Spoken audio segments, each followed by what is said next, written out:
e benvenuti a tutti al non appuntamento del ciclo di incontri del futuro e sostenibile. Oggi parleremo della tematica della parità di genere e come ospiti abbiamo il professor Francesco Bilotta del Dipartimento di Scienze Giuridiche dell'Università di Udine e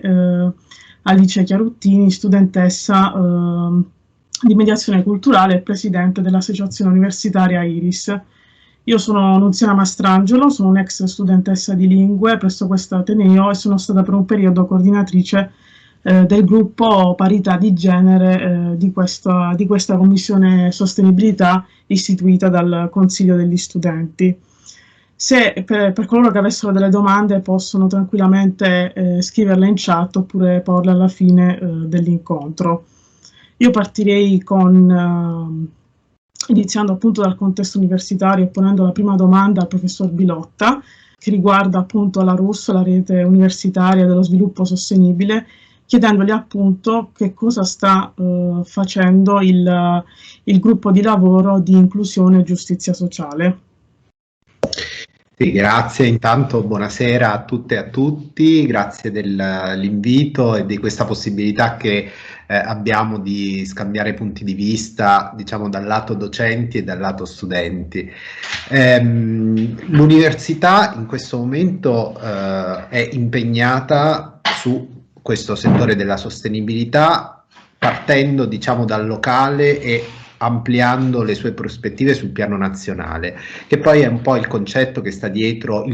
lo stesso strumento che è stato utilizzato, cioè quello della creazione di una rete. L'idea è che ci siano realtà molto diverse tra di loro, perché ci sono atenei piccoli, atenei grandi, che hanno quindi diversi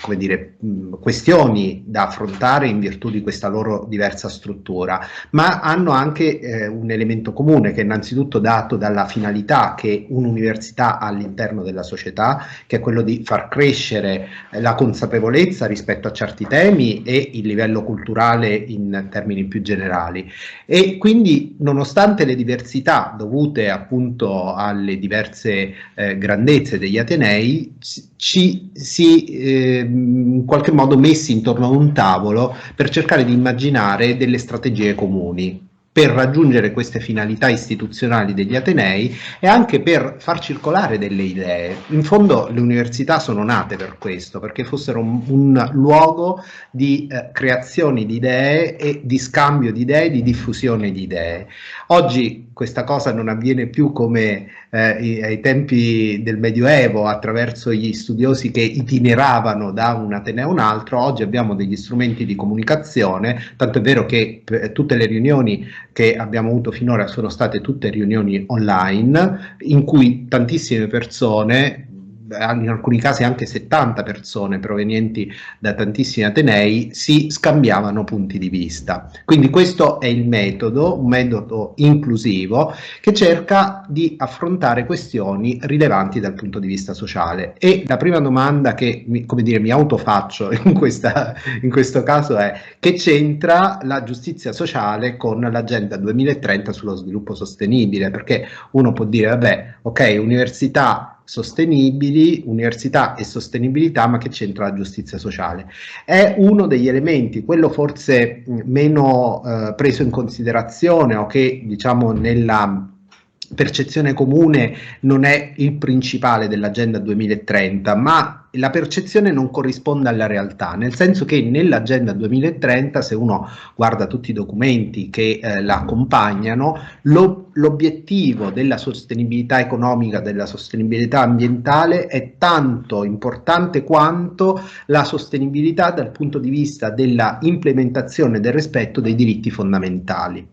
L'idea che c'è dietro è che sostenibilità significa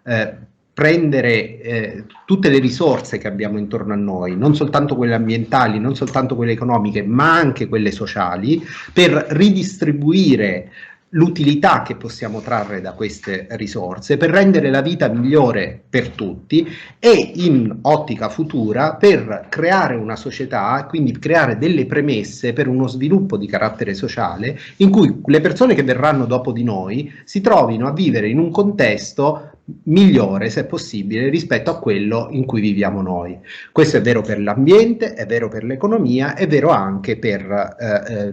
le relazioni sociali e il rispetto dei diritti fondamentali. Ecco, su questo la rete delle università e soprattutto il gruppo di lavoro Inclusione e Giustizia Sociale cerca intanto di mappare, che anche questo dal punto di vista metodologico è un suggerimento che ci viene dall'Agenda 2030. Noi dobbiamo conoscere la realtà che abbiamo di fronte a noi per capire come agire nell'ottica di uno sviluppo sostenibile. Allora, se noi non conosciamo quali sono i problemi che noi abbiamo e che possiamo affrontare, non capiamo neanche quali sono le strategie migliori per affrontarli. Se poi all'interno di questa prospettiva metodologica io prendo in considerazione questioni come la parità di genere, di cui ci occuperemo stasera, ma prendo anche questioni che riguardano anche la distribuzione della ricchezza e l'accesso anche alla ricchezza da parte delle persone, questo è un altro campo importantissimo, perché io ricordo che la nostra Costituzione crea un immediato rapporto tra accesso all'educazione, alla cultura e dotazione economica delle persone.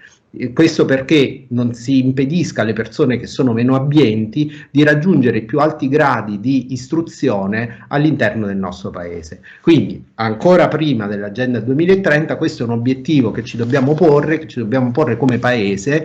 perché è un obiettivo della Costituzione italiana. Sicuramente che aveva una sua attualità nell'immediato dopoguerra, quando la Costituzione è stata scritta, ma che secondo me non è meno attuale oggi, in cui le ricerche statistiche più recenti ci dicono che aumenta la forbice tra le persone molto abbienti e le persone che invece si trovano in uno stato di bisogno, e che questo stato di bisogno riguarda tutte le fasce di età, diciamo, del nostro paese, e quindi ci potrebbero essere anche tantissimi giovani come dire, in età scolare o come dire in un'età che gli consenta di frequentare l'università, e che scelgono di non farlo, cioè sono costretti a non compiere questa scelta proprio perché non hanno delle risorse economiche. Ecco, questi sono due soltanto degli ambiti che mi posso immaginare soltanto a titolo di esempio per capire il senso dell'esistenza di un gruppo come Inclusione e Giustizia Sociale all'interno della rete delle università per lo sviluppo sostenibile. Grazie mille professore. La prossima domanda è rivolta ad Alice, se può parlarci gentilmente dell'associazione universitaria IRIS. Certo, intanto volevo ringraziare anch'io dell'invito e dell'opportunità che avete dato a me, ma a me in quanto rappresentante di IRIS, di poter spiegare chi siamo ad un pubblico ampio, anche perché non solo alle persone che sono connesse, ma anche a quelle che ci vedranno registrati. Allora, IRIS fondamentalmente è l'unica associazione studentesca universitaria dell'Università di Udine che si occupa prevalentemente di tematiche che riguardano la comunità LGBTQIA+, e da statuto è un'associazione che si professa quindi dichiaratamente femminista, apartitica e antifascista, ma più in generale contro l'oppressione delle minoranze, aconfessionale e indipendente. Ciò che accomuna le persone che fanno parte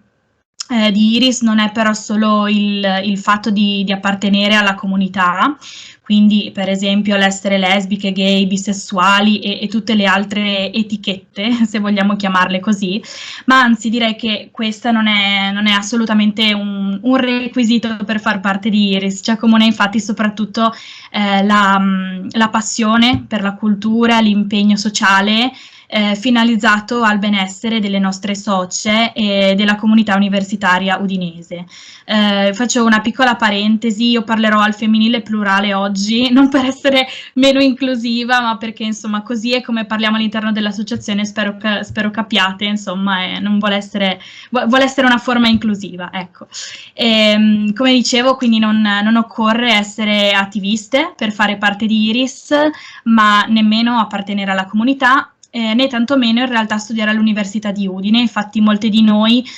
sono studenti e studentesse all'Università di Trieste, per esempio, alcune non hanno ancora finito le superiori, altre invece non studiano ma lavorano, e quindi siamo aperti veramente a tutti. IRIS come associazione nasce più di 10 anni fa ormai, e nasce fortemente voluta da un gruppo di ragazze con il fine di tutelare la popolazione LGBTQIA+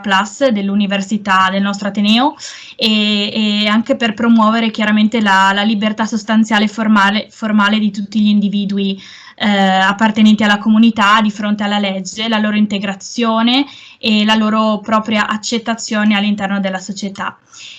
Come associazione ci impegniamo per promuovere a livello accademico gli studi inerenti alle tematiche di genere, fondamentalmente dell'orientamento sessuale, e garantiamo, o almeno cerchiamo di garantire, una corretta e scientifica informazione ed educazione a quella che è la sfera della sessualità, e specificamente riguardo alla prevenzione delle IST, quindi le infezioni sessualmente trasmissibili, e questo lo facciamo specialmente nella giornata mondiale per la lotta alle malattie sessualmente trasmissibili, quindi il 1° dicembre. Una cosa che ci tengo a sottolineare è la nostra forte convinzione della trasversalità di ciò che rivendichiamo, delle nostre rivendicazioni, e questo è il motivo per cui ragioniamo da sempre in chiave intersezionale. Quindi per noi le lotte contro il sessismo, il razzismo, la xenofobia, quindi quelle più citate, ma anche quelle meno citate, come possono essere per esempio la stigmatizzazione dei disturbi mentali, delle neurodiversità, della disabilità, l'intolleranza religiosa, sono importanti tanto quanto la lotta, diciamo, primaria, quindi la lotta alla omo, lesbo, bi, transfobia. E per parlare un po' di quello che facciamo poi all'interno dell'università, nell'ottica di una continua formazione, ci impegniamo a organizzare ogni anno almeno 2 conferenze o seminari in cui invitiamo ospiti altamente qualificate per parlarci di tematiche che difficilmente trovano un altro spazio all'interno dei piani di studio dell'università. Alcuni dei temi delle nostre conferenze passate sono stati ad esempio percorsi di letteratura queer nel Novecento, o anche l'impostazione maschilista del codice penale italiano, chiaramente. Quindi insomma temi piuttosto importanti e interessanti. Le relatrici che contattiamo generalmente sono docenti universitarie o ricercatrici che operano nelle università italiane all'estero, e oltre a questo organizziamo periodicamente anche dei momenti di autoformazione, dei banchetti informativi in cui forniamo alle nostre socie, o comunque al nostro pubblico più in generale, spiegazioni e delucidazioni, mi viene da dire, riguardo ai concetti base dell'identità sessuale, come ho detto prima, delle malattie sessualmente trasmissibili e del femminismo intersezionale. E all'interno del panorama universitario e territoriale organizziamo diversi eventi culturali scusate, e di aggregazione. Chiaramente in questa situazione, a causa della situazione insomma pandemica che ci troviamo a vivere, abbiamo anche noi dovuto trasportare momentaneamente tutte le nostre attività online, ma siamo riuscite comunque a organizzare alcune conferenze, alcuni eventi di aggregazione sociale, come gli aperitivi, che appunto online sono diventati aperi Skype, che riteniamo molto, molto importanti, forse oggi più che mai essenziali quasi, per fornire uno spazio sicuro in cui si possa passare del tempo di qualità, sì, in uno spazio appunto, come ho detto prima, sicuro e safe, come diciamo noi. Per finire, direi che se siete curiose e vorreste conoscerci meglio, potete sicuramente venire a trovarci ad uno dei nostri eventi, anche perché non serve essere tesserate, quindi vi aspettiamo, insomma. Grazie Alice. Scusa Nunziana, prima di passare alla domanda successiva, volevo fare una piccola chiosa rispetto alle cose che ci ha detto Alice, perché 10 anni fa io c'ero e ho visto nascere IRIS, tanto è vero che conservo una maglietta che mi hanno donato durante uno degli aperitivi che già si facevano 10 anni fa, con scritto "La mamma di IRIS", tanto per, come dire, usare una espressione che vada oltre il binarismo di genere. E faccio questo ricordo, mi permetto questo ricordo, perché certe volte mi accorgo, insomma, dalle cose che ascolto, anche in materia di storia del movimento LGBT italiano, che noi un po' ci dimentichiamo da dove siamo venuti, cioè in verità più che dimenticarci non lo sappiamo proprio, cioè, e ricostruiamo ex post la nostra storia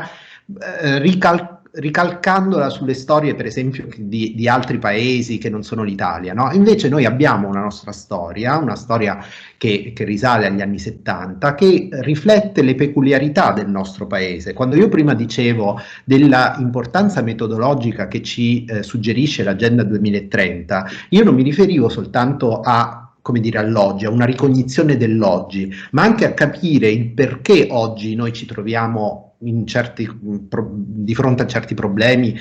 rispetto anche alla questione della parità di genere, all'esclusione delle persone LGBT rispetto a tanti ambiti. Ed è una storia che, come dire, va di pari passo con la storia del nostro paese, e quindi questo lo dobbiamo ricordare. Questo è vero a livello macro, è vero anche a livello micro. Cioè 10 anni fa in Italia c'erano pochissime associazioni studentesche, soprattutto nei grandi atenei, a Milano, a Roma, quindi i grandi atenei, ma nei piccoli atenei non c'erano tantissime associazioni che si dedicassero a sensibilizzare nel contesto di riferimento rispetto ai bisogni e alle eventuali discriminazioni delle persone LGBT. E allora ci trovammo insieme con Sara Rosso, allora, a dire, beh, ma perché non facciamo qualcosa? Cioè, perché non ci diamo voce? Ecco, l'idea originaria era questa, darci voce in un contesto che non ci aveva mai considerato in qualche modo. Perché certe volte il silenziamento è anche un autoimporsi il silenzio, per tutta una serie di ragioni, diciamo così. Per cui noi abbiamo detto no, basta il silenzio, noi il silenzio non lo vogliamo più, dobbiamo avere voce. Già da quella volta si parlava della questione dell'identità alias, forse probabilmente ci torneremo durante questo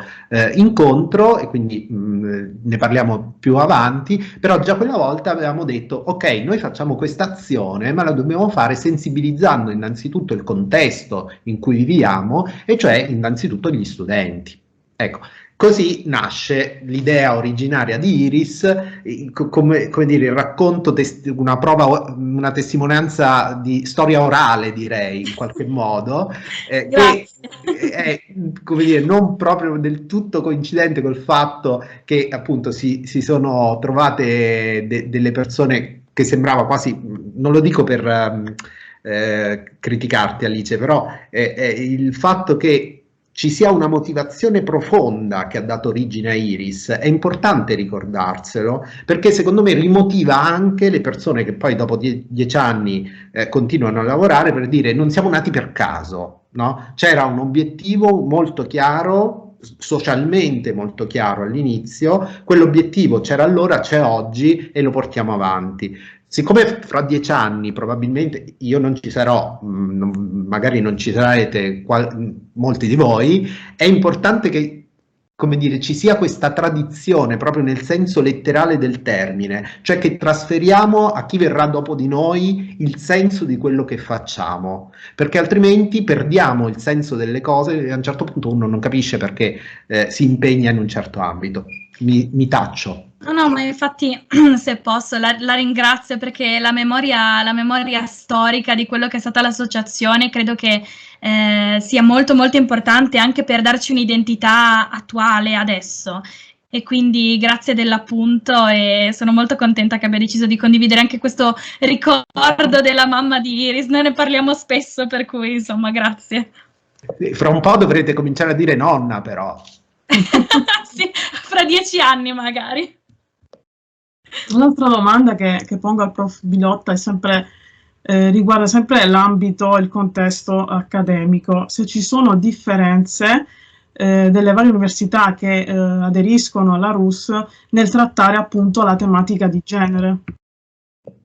Allora, evidentemente rispetto alla questione della giustizia sociale, la questione della parità di genere diventa centrale in un contesto che è fortemente segnato dalla disparità di genere, il che è abbastanza paradossale, cioè un contesto come quello universitario che proprio istituzionalmente dovrebbe avere il compito di rimuovere certe incrostazioni di carattere culturale e essere, come dire, una sorta di punto di riferimento sul piano anche territoriale per fare un avanzamento nel senso dell'inclusione, purtroppo a livello nazionale, io posso dirlo a livello nazionale perché ultimamente c'è stato un incontro che proprio non solo il gruppo Inclusione e Giustizia Sociale di Padova, ma anche il CUG, cioè il Comitato Unico di Garanzia di Padova, ha organizzato sulla disparità di genere in ambito accademico, e una studiosa, una professoressa dell'Università della Magna Grecia che attualmente lavora all'Istat, ci ha illustrato una serie di dati e veramente uno in particolare l'ho trovato raccapricciante, e cioè che in almeno 46 atenei in Italia non c'è nessuna donna che rivesta posizioni diciamo di carattere direttivo o comunque apicale all'interno dell'ateneo. Cioè, allora, questo mi pare inaccettabile e come dire, c'è bisogno in qualche modo di agire immediatamente sulla struttura organizzativa intanto degli atenei. Se qualcuno non me l'avesse detto, io non ci avrei creduto a un dato del genere, ok? Come, per questo prima dicevo, acquisire consapevolezza è il presupposto poi per l'azione, perché se io da questo dato, cioè questo dato non lo conosco, mi posso immaginare, se mi guardo soltanto intorno, che il problema quasi non esista. Cioè nel nostro Ateneo la situazione è assolutamente di segno opposto. Fra un po' dovremmo avere il nostro primo bilancio di genere che insomma la professoressa Fidì insieme con la professoressa Pagani, ma con l'ausilio di tutti gli uffici amministrativi centrali del nostro Ateneo, perché si è trattato di reperire moltissimi dati da mettere insieme, analizzare, studiare e ora, come dire, trasferire alla conoscenza di tutti attraverso questa pubblicazione che insomma sta per essere effettuata, che sia anche comprensibile a chi non ha fatto studi di statistica, per capirci, per renderci conto della situazione in cui siamo. Io stesso ancora non ho letto il bilancio di genere del nostro Ateneo, ma come dire, a grandi linee posso sicuramente dire che non siamo nella condizione in cui versano tantissimi altri atenei. Ecco, c'è necessità di scambiarsi queste informazioni. Ovviamente chi aderisce al gruppo di inclusione e giustizia sociale, fra virgolette, è un pubblico che si autoseleziona in qualche modo, no? Cioè intanto io partecipo a questa rete in quanto sono persuaso che certi obiettivi debbano essere perseguiti, che ci sia la possibilità di migliorare la situazione complessiva del paese attraverso una collaborazione tra i vari atenei e che quindi si esca dalla dimensione più locale per aprirsi a una dimensione più nazionale. Per cui all'interno dei partecipanti al gruppo Inclusione e Giustizia Sociale, diciamo che la situazione, come dire, non è così negativa come in certi altri atenei. Sono tantissime le donne che fanno parte del gruppo Inclusione e Giustizia Sociale. I temi che sono all'agenda, per esempio la questione dell'uso di un linguaggio inclusivo, è, come dire, elemento comune e assolutamente condiviso da tutti i rappresentanti del gruppo. Immagino che nel corso del tempo si possa sviluppare anche, come dire, un meccanismo di scambio di azioni positive rispetto anche alla parità di genere, che in qualche modo sono diverse nelle varie parti del paese, un po' perché ci sono esigenze diverse, un po' perché il contesto socioculturale è diverso, perché evidentemente un'università di una certa parte dell'Italia può avere delle esigenze che noi non conosciamo per il nostro tessuto socio-economico, e quindi ci possono essere delle idee che ci vengono da qualche parte che possiamo, come dire, reinterpretare per inserirle nel nostro contesto. Ecco, per cui io credo che uno dei vantaggi di far parte di questo gruppo Inclusione e Giustizia Sociale è sapere, venire a conoscenza di cosa succede altrove. Ecco, non so se ti ho risposto, ma sono disponibile a approfondire l'argomento. Grazie mille. Alice invece prima ci ha presentato l'associazione Iris. La domanda che adesso ti pongo riguarda le azioni che vorresti intraprendere all'interno del nostro Ateneo.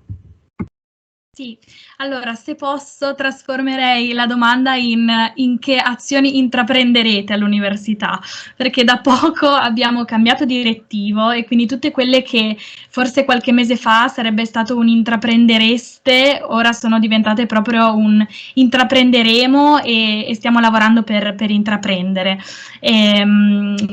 Quindi soprattutto in questo periodo credo che in realtà posso dire che come direttivo sono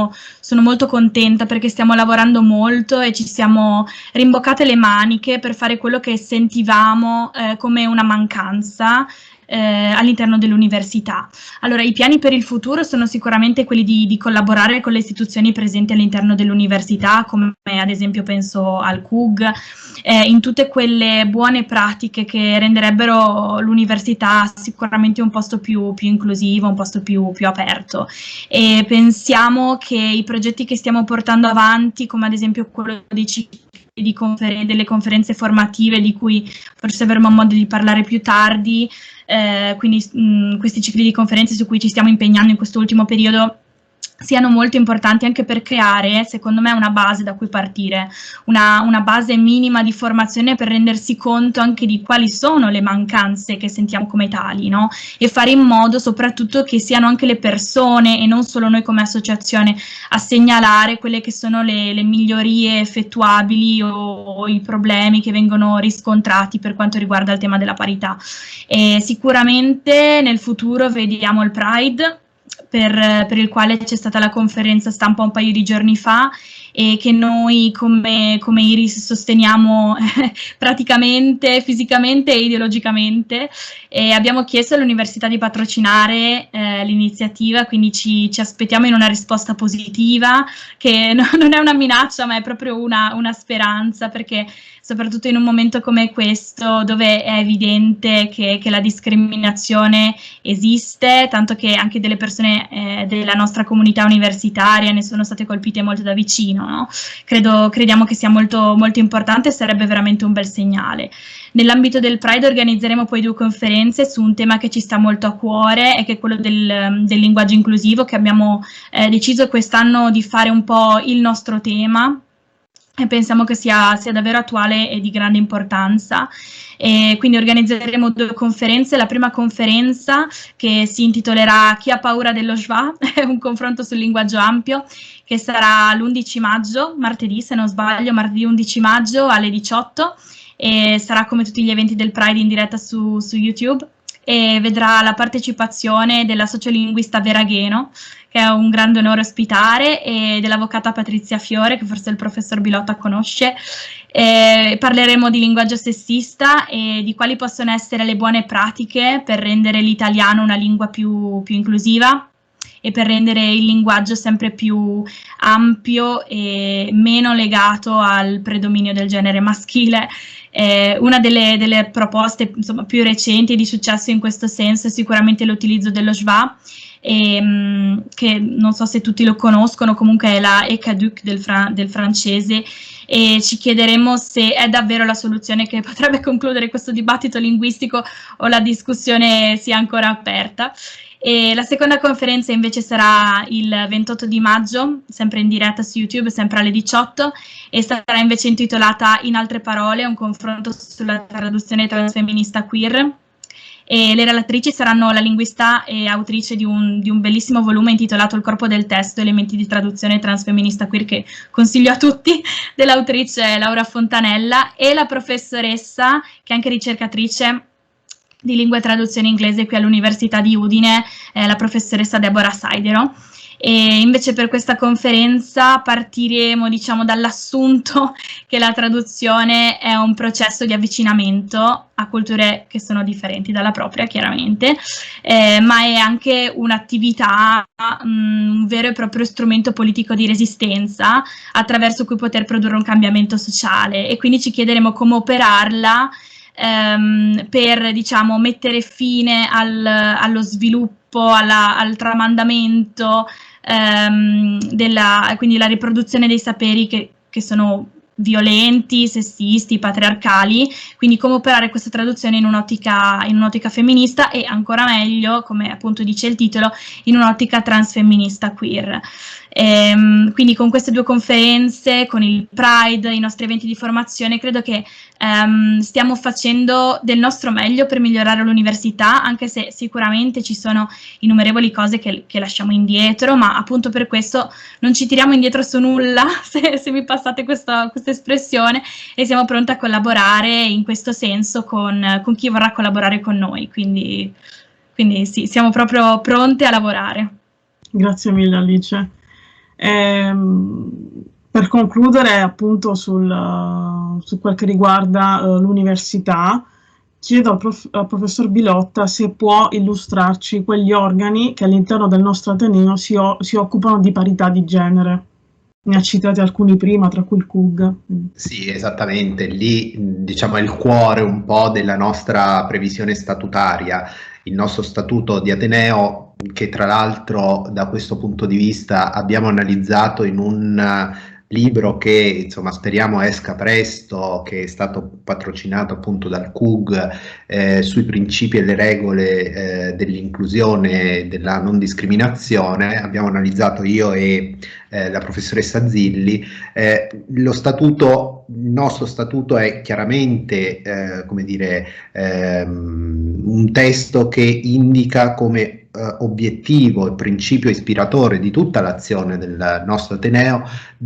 rispetto alla non discriminazione, rispetto alla tutela della dignità delle persone, in questo senza differenze, soprattutto legate al genere. C'è un'attenzione particolare proprio a questa caratteristica personale, e in qualche modo, come dire, tutti gli organi istituzionali che devono attuare questo principio di non discriminazione e di tutela della dignità della persona vedono nella disparità di genere un focus rispetto alla loro azione. Questi organismi da una parte appunto è sicuramente il Comitato Unico di Garanzia, che istituzionalmente è presente in tutte le pubbliche amministrazioni e quindi anche all'interno del nostro Ateneo, con la particolarità, ecco, che è legata alla particolarità di questa pubblica amministrazione, che è diversa rispetto a tutte le altre pubbliche amministrazioni, perché qui noi creiamo una comunità di vita in qualche modo, in cui persone che, passatemi questo termine, altre pubbliche amministrazioni considerano come utenti, cioè come i destinatari del servizio, e invece sono delle persone che sono totalmente inglobate rispetto all'organizzazione della attività e della vita di questa pubblica amministrazione particolare che è l'Ateneo. Per cui questo si riflette anche nella composizione del CUG, dove ci sono delle componenti che sono ovviamente docenti, delle componenti che sono rappresentanze sindacali del personale tecnico amministrativo, e poi abbiamo anche delle componenti che provengono dagli studenti. Nunziana, del resto, come dire, parlo di cose che tu conosci bene, avendo fatto parte, finché come dire, ti era consentito dallo statuto, del Comitato Unico di Garanzia. Ecco, tu proprio che ne hai fatto esperienza sai perfettamente come anche nell'elaborare quello che è lo strumento principale di azione del Comitato Unico di Garanzia, che è il piano delle azioni positive, che è biennalmente rinnovato. Ecco, lì il nostro obiettivo è tenere conto del benessere non soltanto lavorativo e prevenzione delle discriminazioni nell'ambito del luogo del lavoro, diciamo così, che è la ragione per cui il CUG esiste in tutte le pubbliche amministrazioni. Ma noi l'abbiamo sempre interpretato, e io lo dico per essere stato presente nel CUG non soltanto in quest'ultimo mandato, ma anche nel precedente, sotto una diversa presidenza, e posso dire che questa attenzione era trasversale a queste mie due esperienze. Noi abbiamo sempre l'obiettivo di creare una condizione di benessere, di prevenire le discriminazioni che riguardino non soltanto i dipendenti, i lavoratori di questa pubblica amministrazione, ma di chi vive all'interno di questa pubblica amministrazione e quindi anche delle studentesse e degli studenti. Quindi da un lato abbiamo il CUG, che ripeto fa diciamo la parte del leone in questa come strumento istituzionale di realizzazione del principio di non discriminazione e tutela della dignità della persona. Accanto a questo c'è un organismo un po' meno noto, diciamo così, che è il Comitato di Garanzia, che è invece un organismo che è previsto dal codice di condotta ed etico che dobbiamo rispettare in quanto componenti di questa comunità di vita. Lo devono rispettare i dipendenti, ma sono come dire, regole di comportamento che devono riguardare anche gli studenti e le studentesse. Evidentemente, se a violare queste regole sono dei pubblici dipendenti, si apre un percorso che è quello del procedimento disciplinare, che poi ha tutte delle sue conseguenze, che non riguarda il Comitato di Garanzia, mentre il Comitato di Garanzia cerca di suggerire al rettore, perché il suo è un compito istruttorio e di suggerimento di che cosa fare in presenza della violazione di queste regole di comportamento. Ecco, per fortuna questo Comitato di Garanzia insomma, si riunisce pochissimo, perché non viene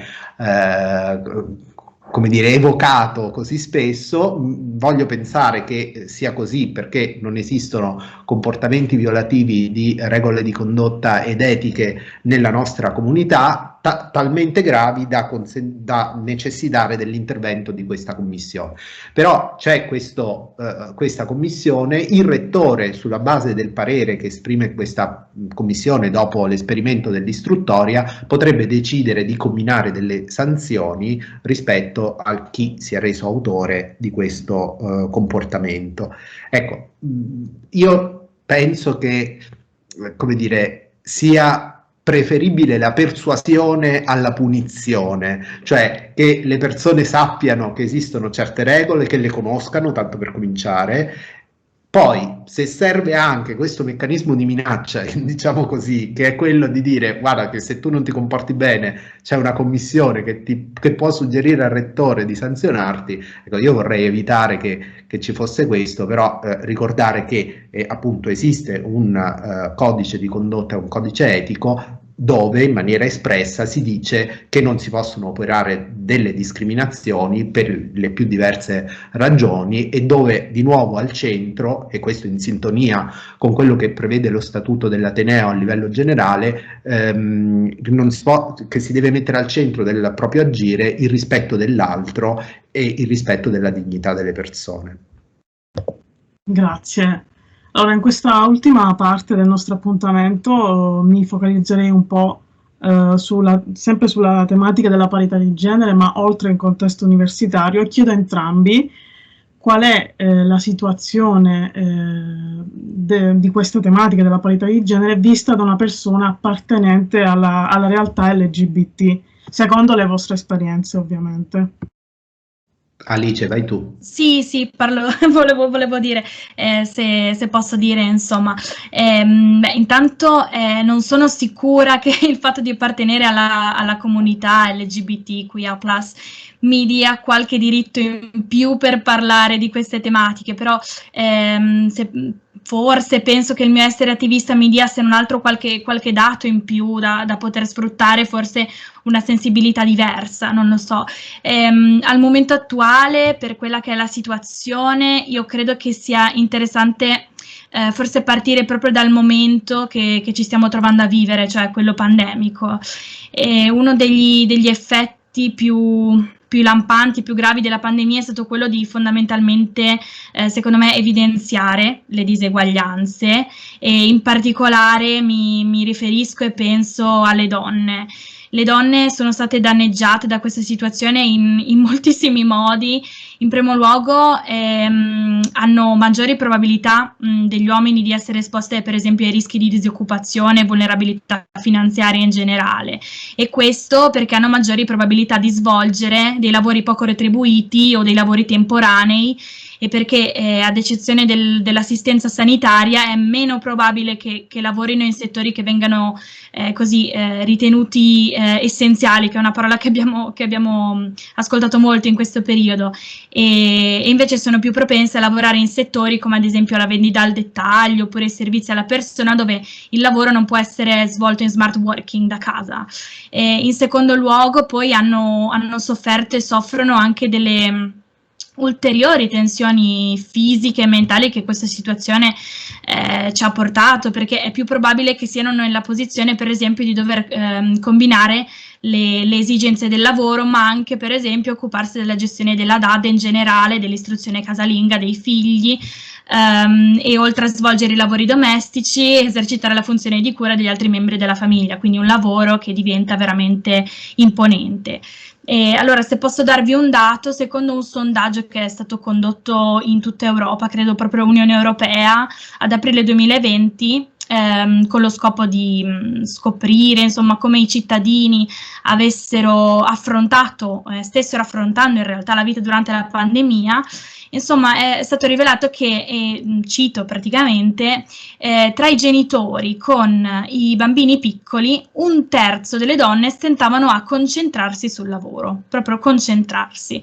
contro 1/6 degli uomini, mentre le responsabilità familiari, chiamiamole così, impedivano a più donne che uomini, quindi circa, se non sbaglio, un 24-25% contro un 12-13% degli uomini, di dedicare il tempo che volevano a lavorare.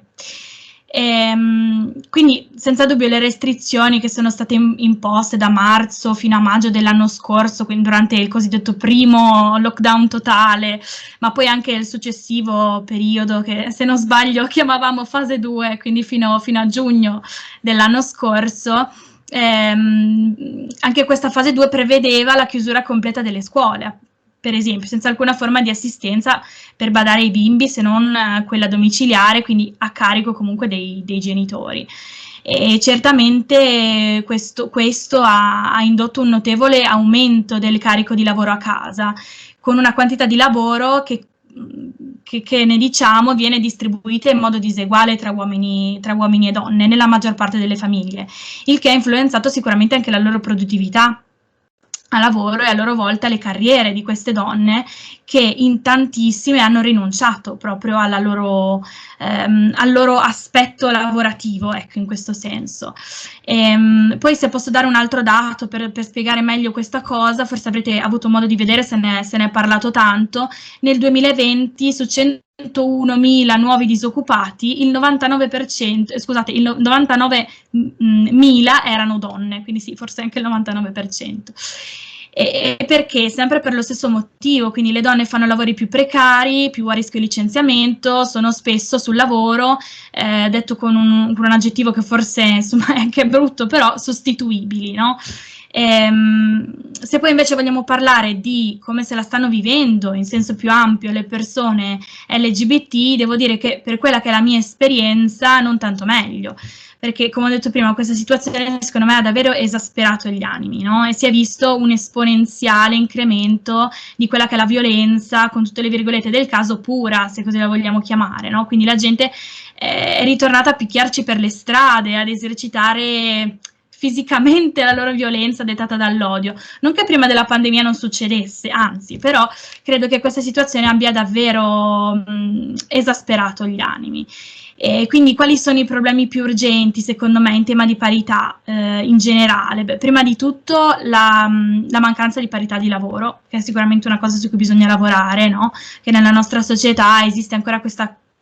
questa convinzione che gli uomini siano più attrezzati per gestire determinati lavori il più delle volte, no? E questi sono i lavori che nella maggior parte dei casi pagano meglio, no? Quindi questa discriminazione si traduce anche proprio in un reddito inferiore per le donne, senza contare il fatto che le donne, appunto, come ho detto prima, si assumono anche la responsabilità primaria di quello che è tutto il lavoro non retribuito, no? Quindi anche se partecipano alla forza lavoro retribuita, hanno lavoro extra che non viene mai riconosciuto finanziariamente. Poi il secondo problema è sicuramente quello del sessismo e della discriminazione in senso più generale, quindi il fatto che gli uomini e le donne siano soggetti a un trattamento pregiudizievole sulla base semplicemente e solo del loro genere. Poi se vogliamo citare un terzo problema, secondo me è quello della mancanza di tutele legali, cioè spesso le donne non hanno proprio protezione legale contro la violenza sessuale o economica domestica, contro le molestie sul posto di lavoro, a scuola, in pubblico, quindi senza tutela questi posti diventano proprio dei posti insicuri e senza protezione e le donne spesso sono costrette a prendere decisioni che poi compromettono e limitano i loro obiettivi. Per ultimo poi chiaramente mi dimentico qualcosa per strada, sicuramente il problema dei ruoli di genere nel matrimonio, nella genitorialità, ecco, dal momento che poi i ruoli di genere tradizionali sono ancora prevalenti nella nostra società e nelle nostre famiglie, quindi insomma, ci si può aspettare che le donne sospendano magari i loro obiettivi professionali per crescere i figli, mentre i loro mariti lavorano e nonostante si possano dividere le faccende in modo più equo in famiglia, sono sempre le donne che hanno mantenuto questo ruolo di, questa è una parola anche questa molto molto forse abusata, caregiver primario, quindi ecco questi secondo me sono i problemi principali. Poi non so cosa ne pensa il professor Bilotta. Ma tanti spunti dalle cose che hai detto, ma io partirei dal perché Nunziana mi fa questa domanda, cioè nel senso il fatto che io sia una persona dichiaratamente omosessuale che è vissuto nel suo contesto di riferimento facendosi carico come poteva con i propri mezzi facendosi carico della situazione, come dicevamo prima, di silenziamento, di mancanza di consapevolezza spesso della condizione delle persone omosessuali. Ecco che questa mia condizione di per sé mi abiliti in qualche modo a comprendere meglio, addirittura a vedere dei problemi che magari caratterizzano più la condizione delle donne. Io non sono tanto sicuro, diciamo, che si possa creare, come dire, un automatismo tra queste due cose. È certa una cosa, che il vivere su la propria pelle in qualche modo, l'esperienza dell'esclusione, del silenziamento, della come dire, dell'impossibilità in alcuni casi di sentire intorno a sé l'appoggio della propria comunità di riferimento rispetto a propri bisogni e proprie necessità. Ecco, questa mia esperienza probabilmente mi mette in una condizione di maggiore empatia rispetto a chi vive esperienze non uguali alle mie, ma simili per certi versi rispetto, come dire, a ciò che in pratica quella persona in quanto donna vive. Ecco, se però io voglio astrarmi in qualche modo da questa mia, come dire, punto di vista individuale e soggettivo e cercare invece di guardare le cose da un punto di vista istituzionale e da un punto di vista anche dell'Agenda 2030, perché alla base dell'Agenda 2030 c'è innanzitutto un'esigenza che è quella della consapevolezza, cioè le persone devono sapere come stanno certe cose. Allora, se le persone omosessuali si sono date la parola in questo contesto è perché ci fosse consapevolezza rispetto a tutta una serie di bisogni che non venivano ascoltati. Lo stesso si dica per le donne, per le persone anche studentesse che magari vivono nel nostro contesto e che magari non si danno voce rispetto a possibili vissuti non come dire, totalmente inclusivi e non rispettosi della loro dignità. Allora, il punto è cercare di immaginare, a partire dalla nostra esperienza, una relazione empatica con l'altro per aumentare la consapevolezza in un'ottica di collaborazione, di partnership, perché questa è un'altra delle parole che noi ritroviamo all'interno dell'Agenda 2030, cioè tutti siamo invitati, nell'Agenda 2030 gli stati e tutti gli stakeholders sono invitati a rendersi consapevoli della propria situazione, ma anche della situazione altrui, per cercare di immaginare una collaborazione, perché il nostro benessere, la possibilità di immaginare un futuro migliore dipende dall'altro e dalla collaborazione che io riesco a realizzare con l'altro. Per cui empatia, consapevolezza, partnership mi paiono tutte, come dire, presupposti o comunque, come dire, indicazioni di metodo che l'Agenda 2030 ci dà per tutti gli obiettivi, a partire dall'obiettivo che ci interessa più questa sera, che è l'obiettivo numero 5, che è appunto quello sulla parità di genere. E c'è un altro elemento che secondo me, come dire, in questo coniugo il tema di questa sera con l'impegno all'interno del gruppo Inclusione e Giustizia Sociale, a cui facevo riferimento all'inizio. Un altro focus dell'Agenda 2030 è la povertà. Alice ci ha parlato della condizione femminile anche in relazione al pay gender gap, alla esclusione rispetto a certi tipi di lavori, alla possibilità di non riuscire a lavorare, soprattutto in questo periodo per tutto quello che sappiamo sta succedendo. Ecco, noi ci dimentichiamo spesso che come dire, che l'università può avere un ruolo strategico anche per creare le condizioni affinché quelle condizioni di povertà e di esclusione non si verifichino. Io ricordo soltanto che in questi giorni si sta parlando del recovery plan, come lo chiamiamo con questa espressione inglese, no? Ecco, io ho avuto piacere di constatare che uno degli assi portanti di questo recovery plan qual è? Creare tutta una serie di politiche sociali che rendano possibile alle donne di liberarsi da quella condizione di, come dire,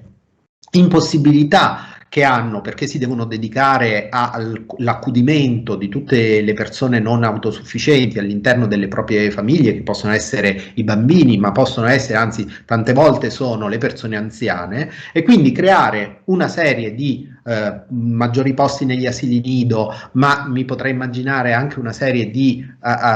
istituzioni che appunto le sollevino dalla cura rispetto alle persone anziane, per liberare energie.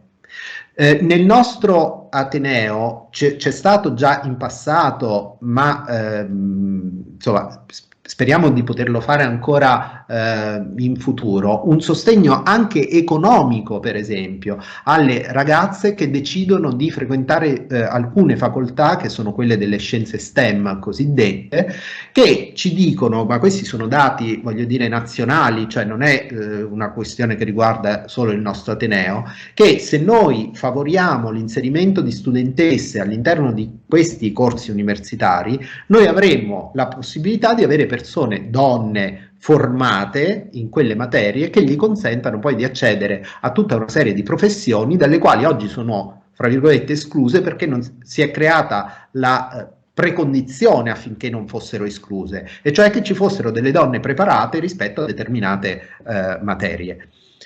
Uno dice, ma questa è la goccia nel mare, ma il punto è che il mare è fatto di tante gocce. E allora noi dobbiamo capire la nostra goccia che noi possiamo, come dire, inserire in questo mare qual è. Come università penso che siamo sicuramente titolati a creare consapevolezza nei nostri studenti e nelle nostre studentesse, nella società intorno a noi. Ricordo che l'Ateneo, tutti gli Atenei hanno un obiettivo che è quello della terza missione, cioè di questo trasferimento della conoscenza nella società di riferimento. Abbiamo la possibilità di immaginarci, perché ne abbiamo le competenze e la possibilità anche intergenerazionale di confronto, degli strumenti per superare appunto condizioni di esclusione e la povertà, per cui io non lo so se come omosessuale, in quanto omosessuale, dovrei avere, come dire, delle competenze in più per immaginare anche come affrontare temi che hanno a che fare con la parità di genere. Probabilmente no. Quello che invece sono abbastanza certo di aver appreso in tutti questi anni, anche in quanto componente del CUG, è che proprio dalla propria esperienza personale si possa avere un atteggiamento empatico nei confronti di esperienze altrui per cercare di immaginare di cambiare le cose nel piccolo, ma perché cambiandole nel piccolo io ho la certezza che poi si potranno cambiare a livello anche globale. E questo è un altro degli insegnamenti dell'Agenda 2030. Non si guarda soltanto al globo nella sua interezza, ma a singole situazioni che in partnership tra loro possano determinare un cambiamento globale. Grazie davvero. Io non so se ci sono domande da parte di coloro che stanno seguendo l'incontro, altrimenti faccio io un'ultima domanda che sorge quasi spontanea, visto quello di cui avete parlato adesso. Se qualcuno vuole parlare, volentieri, altrimenti faccio io una domanda, l'ultima, e poi siete libere. Sì, ce n'è una che leggo io. Buonasera. Alice ha ribadito quanto sia importante contrastare la precarietà della donna nel mondo del lavoro. Sono d'accordissimo e credo anch'io sia una priorità. Mi chiedo però perché la comunità LGBT ponga l'accento, giustamente, su questo tema, ma non citi mai l'altrettanto drammatica situazione degli infortuni e delle morti sul lavoro, che generalmente coinvolgono gli uomini oltre il 90% dei casi, e se non considerassimo l'infortunio in itinere arriverebbe praticamente al 100%. Sì, io non ho capito se questo sottolineare, come dire, l'appartenenza di genere dei morti sul lavoro cambi molto il senso del ragionamento che stavamo facendo, anzi per certi versi lo conferma, nel senso che da certi tipi di lavori in cui si è più esposti a certi tipi di infortuni, purtroppo, che determinano poi la morte dei lavoratori, accedono prevalentemente gli uomini, e questa è la ragione per cui ci sono più morti come dire, di quel genere che non del genere femminile. Mi chiedo se appunto un ambiente più inclusivo anche per certi tipi di lavori come dire, possa essere un elemento per ripensare anche dal punto di vista della sicurezza del lavoro quegli ambienti di lavoro, perché nella mia come dire, esperienza, e lo dico non solo come componente del CUG, ma questa volta anche come avvocato, siccome noi agiamo su dei sistemi, quindi su un insieme di comportamenti e attori che interagiscono tra di loro, se si cambia un elemento di questo sistema è l'intero sistema che è costretto a ripensarsi e quindi a cambiare. Ecco, allora l'idea che cercavo di esporre prima, cioè maggiore consapevolezza e considerazione di quello che accade intorno a noi, io mi chiedo se anche all'interno degli ambienti di lavoro, di certi tipi di lavoro che sono a prevalente componente maschile,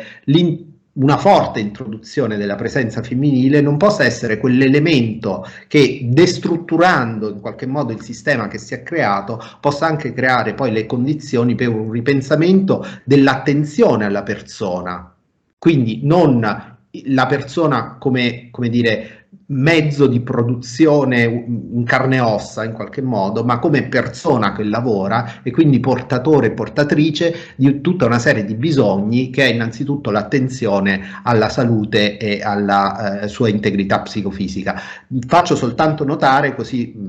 chiudo, che nel nostro Dipartimento di Scienze Giuridiche noi abbiamo un gruppo di ricerca che si chiama Laboratorio Lavoro e che proprio da ultimo ha promosso un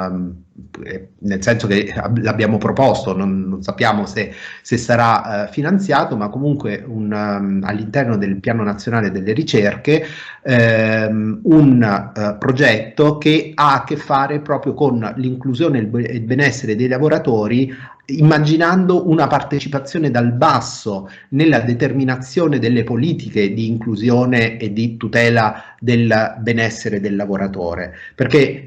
diciamo l'atteggiamento sia nella pubblica amministrazione che nel privato è che ci sia qualcuno, che sia il datore di lavoro o i responsabili delle risorse umane, che decidono a tavolino quali debbano essere, come dire, le azioni da compiere per tutelare l'integrità psicofisica dei lavoratori, ma che i lavoratori non vengano ascoltati. Per cui noi proponiamo di ribaltare questo meccanismo e partire dal basso, cioè dall'ascolto delle persone. Ancora una volta agisco perché sono consapevole del problema che devo affrontare. E come faccio a essere consapevole se non vado a chiedere chi certi problemi li vive sulla sua pelle giorno dopo giorno, quali sono i problemi che devo affrontare? Sembra banale, perché sembra banale, però tante volte appunto dalla scoperta di cose che apparentemente banali si può generare invece un cambiamento sistemico molto importante. Grazie, non so se Alice vuole rispondere o possiamo anche chiudere qui, visto che... No, io credo che il professor Bilota, insomma, abbia espresso anche quello che è il mio pensiero, e non credo di avere molto da aggiungere, se non quello che stiamo parlando di una tematica che riguarda direttamente il mondo del lavoro, e chiaramente è una cosa su cui forse mi devo anche informare meglio, quello di cui si occupano le associazioni LGBT proprio per loro costituzione, è quando abbiamo una discriminazione, quando abbiamo un problema che riguarda il genere, no? Quindi prima ho parlato di donne che vengono discriminate, insomma, che hanno un certo tipo di problematiche proprio per il fatto di essere donne, e quindi mi devo informare se questa problematica che ha esposto la persona in questa domanda sia strettamente collegata anche poi a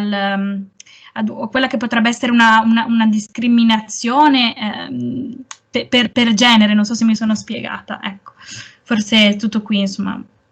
No, io voglio soltanto aggiungere una cosa per massima chiarezza, cioè non è assolutamente ammissibile che,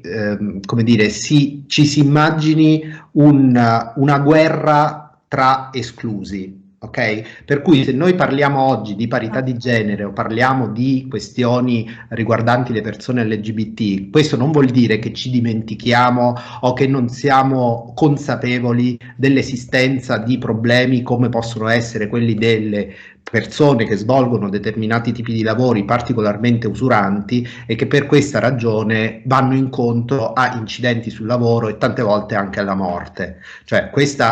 deve essere chiaro che le cose non sono così, anzi che rispetto all'approccio metodologico che io ho suggerito fin dall'inizio, c'è invece quello di una trasversalità, e non mi pare che ci sia purtroppo non mi pare che non ci sia niente di più trasversale della povertà. E quando noi ci ricordiamo che questa è una condizione non solo economica, ma è una condizione sociale, è una condizione purtroppo che come dire, impatta anche il livello culturale, ecco, quando non mettiamo in fila tutte queste cose rischiamo di creare,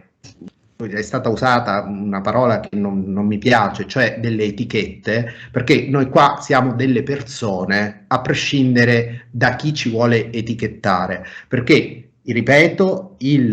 la trasversalità di certe azioni è importante perché tutti quanti siamo all'interno dello stesso contesto sociale, per cui io non mi posso, come dire, non posso agire per compartimenti stagno, ed è assolutamente antisociale suggerire come dire, una sorta di guerra di prevalenza di identità, di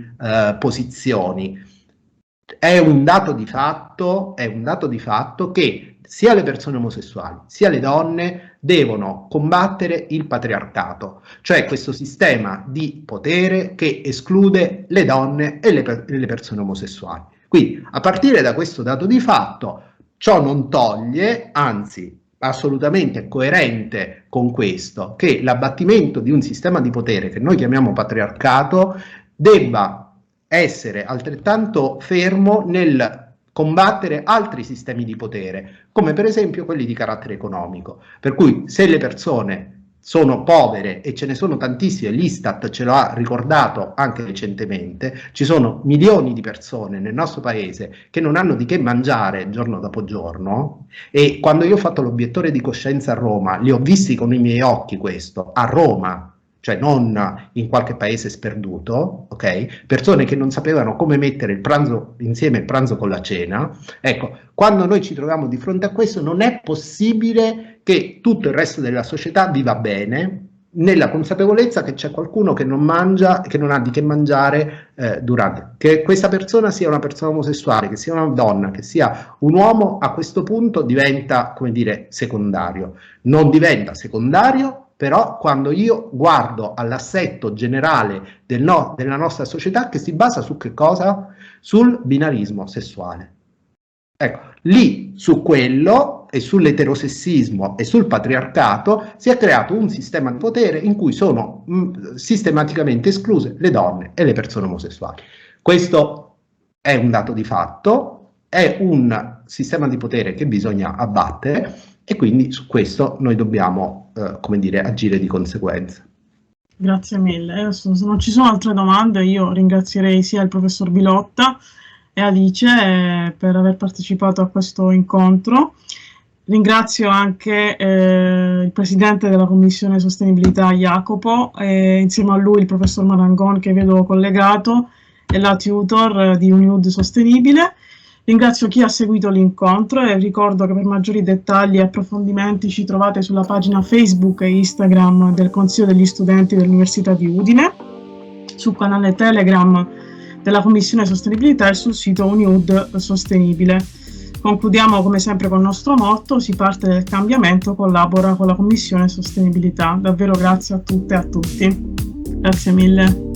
Arrivederci. Arrivederci, grazie mille professore. Grazie.